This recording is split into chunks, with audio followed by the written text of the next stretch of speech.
There, lying against the wall, was a dog so thin it was hard to look at. His ribs showed through his fur. Alice opened the gate and stepped inside. She sat down on the floor, leaving space between herself and the dog. Then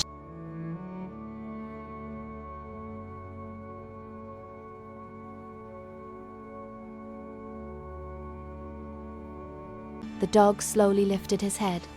For the first time since arriving at the shelter, he looked at someone with real attention. Then, very carefully, the volunteer watching froze. That dog had refused every meal for days, but now he was eating from a child's hand. This dog had belonged to a retired firefighter named Daniel Harris. For nearly 8 years, they had been inseparable. Daniel had rescued him as a puppy, but Daniel had passed away suddenly. Atlas was found alone on a highway, thin, exhausted, and completely still. The staff tried everything, but nothing worked. The vet explained quietly. He was shutting down. This wasn't physical. He had given up. When Alice heard that story, she sat quietly beside Atlas and gently placed her hand on his head. "You're not alone now," she said. From that day on, she didn't miss a single visit. Every afternoon after school, she came back.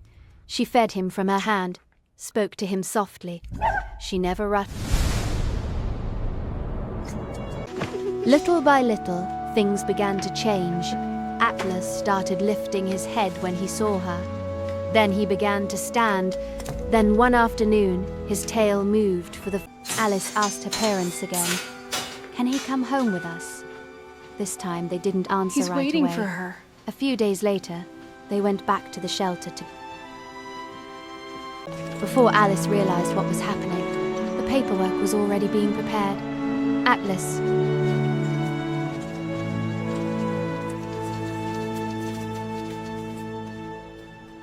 Slowly, steadily, Atlas began gaining weight. His energy returned. His movements became stronger. Month by month, he changed. He ran in the yard. He chased a ball. Every morning, Atlas walked with Alice to school, and every afternoon, he was already waiting near the door before she stepped inside. The dog who had once stopped eating had found a reason to live again, and the girl who had struggled to be understood had found someone who understood her without words. In the end,